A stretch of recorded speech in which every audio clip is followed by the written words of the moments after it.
You're looking at that 2007 Silverado on Craigslist, tempting price, sellers swearing it runs smooth, and you're about to close the deal? Stop everything. You might be about to buy one of the biggest mechanical nightmares GM ever created. And today, I'm gonna save you from losing $15,000 and your sanity. Last week, I showed you the Silverado engines that are practically immortal. Today's the opposite. We're talking about those engines that make mechanics rub their hands together knowing they'll pay for their kids' college with your money. Look, I love Chevrolet. Drove Silverados my whole life. But there's stuff GM did that you can't defend.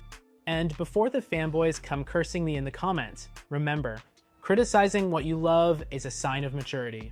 And if you'd rather know the truth than live in illusion, go ahead and subscribe because here we don't sugarcoat anything. Engine number 1, the infamous 5.3L Vortech with AFM 2007 to 2020, the wallet destroyer. Starting with the champion of problems, the 5.3 Vortech with active fuel management. But wait, didn't he say the 5.3 was good? Yeah, the old one. This here's the problematic cousin. GM had the brilliant idea of adding a system that deactivates 4 cylinders to save fuel. Great on paper, disaster in real life. What happens? The AFM lifters collapse. They just disintegrate. And when that happens, it's like a bomb going off inside your engine. Met a guy, Mike from Ohio, bought a 2011 Silverado with 89,000 miles. Beautiful, looked brand new. At 94,000, tick tick tick. AFM lifter.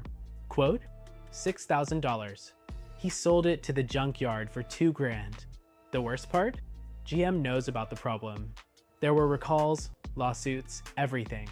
But they kept using it until 2020. Why? Because fuel economy standards matter more than your peace of mind. Warning signs, any ticking in the engine, especially when cold. Abnormal oil consumption. These engines drink oil like I drink coffee. Inconsistent oil pressure. If you see any of these signs, run. How to identify? Any 5.3L from 2007 to 2020 in LT, LTZ, and high country trims probably has AFM. Work truck WT versions sometimes escape. Engine code LC9, LH6, LMG, or L83 has AFM. Run away. Engine number 2, the catastrophic 6.2 LL 86/L87 2014 to 2021, the premium oil eater. This one's high-level betrayal. You pay 70 grand for a high country or Denali, expecting GM's best, and get an engine that consumes more oil than an old beater. 420 horsepower and 2 quarts of oil every 2,000 miles. Not joking. GM even changed the spec saying consuming 1 quart every 2,000 miles is normal. Normal? My 1998 Civic with 300,000 miles doesn't drink that. The problem? Poorly designed piston rings and cylinders with DLC coating that flakes off. Literally. The coating comes loose and becomes sandpaper inside the engine. Ever seen an engine self-destruct? That's it. Real case. My wife's cousin, Iraq veteran, bought a brand new 2016 Sierra Denali. They bid it. At 68,000 miles, engine seized. Warranty? Expired by 8,000 miles. GM offered a 40% discount on a new engine. $8,000 out of his pocket. Most infuriating? This is the premium engine. Top of the line. If GM can't get the most expensive engine right, what to expect from the rest? Red flags, blue smoke on startup, absurd oil consumption, constant burnt oil smell. If the seller says, just needs regular oil top-offs, translation, it's screwed. Engine number 3, the problematic 4.3 LV 6 Ecotec 3, 2014 present, the false economy. Oh, but I don't need a V8, I'll save with a V6. Buddy, you'll save on purchase and spend double on maintenance. This engine is basically a 5.3 V8 without 2 cylinders. Sounds smart? It's stupid. They took an already problematic design, cut 2 cylinders, and created balance problems that didn't exist. Result: excessive vibration that destroys engine mounts, timing chain that stretches prematurely, and the same damn AFM from the V8S. It's getting the worst of both worlds. got a mechanic friend in Denver.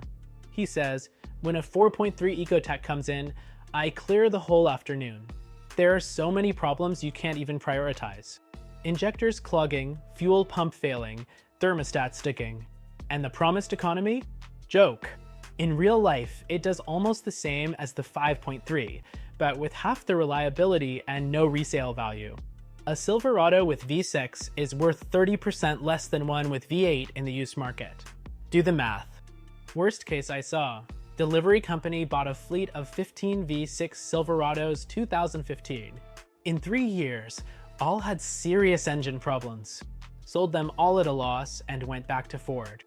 Engine number 4, the cursed LML Duramax 6.6L diesel, 2011 to 2016, the $10,000 nightmare. But Duramax is good. Was. The LML is the black sheep of the family. GM tried to meet emission standards and created a time bomb. DEF emission system that clogs and costs $5,000 to fix. Turbo that fails prematurely, $3,000.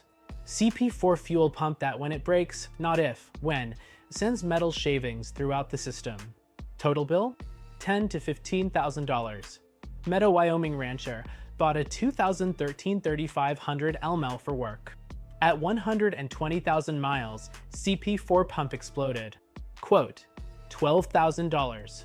Truck was worth $25,000. He abandoned it at the mechanic. The cruelest part? GM knew the CP4 was problematic. Ford had the same problem and did a recall. GM? It's not a defect, it's a feature. And the DEF system is a bad joke. Sensor fails, truck goes into limp mode. You're on the highway pulling a 10,000-pound trailer? Your problem. 5 miles per hour max until fixed. Vital signs. Any code P20B9, P20BA, or DF related. Excessive white smoke. Diesel and oil. Smell the oil. If it has any of these, don't even test drive. Engine number 5. The forgotten 8.1L Vortech 8100, 2001 to 2006. The thirsty breaker. This one most people don't even remember exists.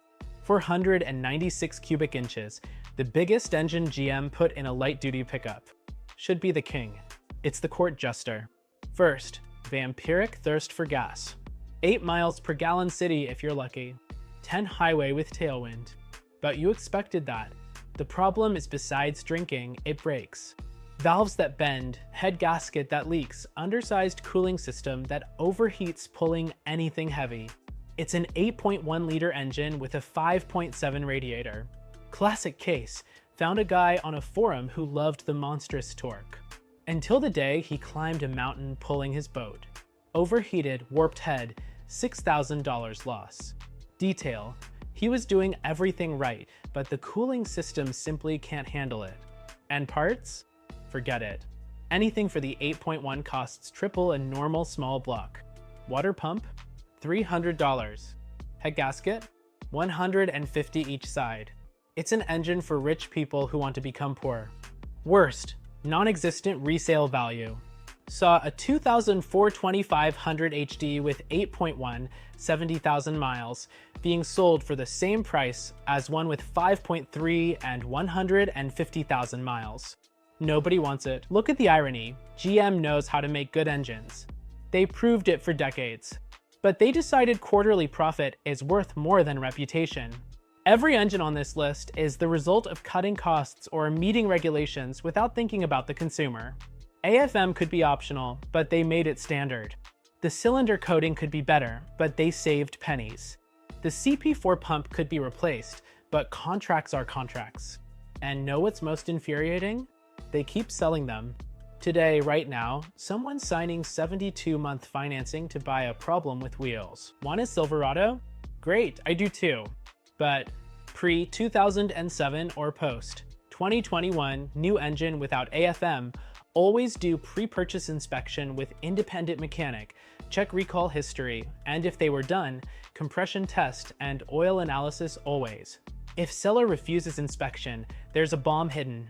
And the golden rule, if it looks too good to be true, it probably has one of these engines under the hood.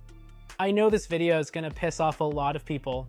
They'll say mine runs fine or you don't know how to maintain. Great. You got lucky. But statistics don't lie. These engines have absurdly high documented failure rates. And if you have one of these engines and it's running well, my advice? Sell while it still works. Seriously, it's a matter of time. Now tell me, did you have experience with any of these engines? Know someone who got screwed? Comment below. Let's create YouTube's biggest Silverado problem database. And if this video saved you from a bad purchase, hit the like and share. Each share is potentially thousands of dollars saved in someone's pocket. Next week, I'll show the 5 best used Silverados to buy now before prices explode.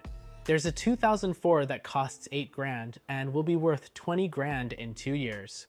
Don't miss it.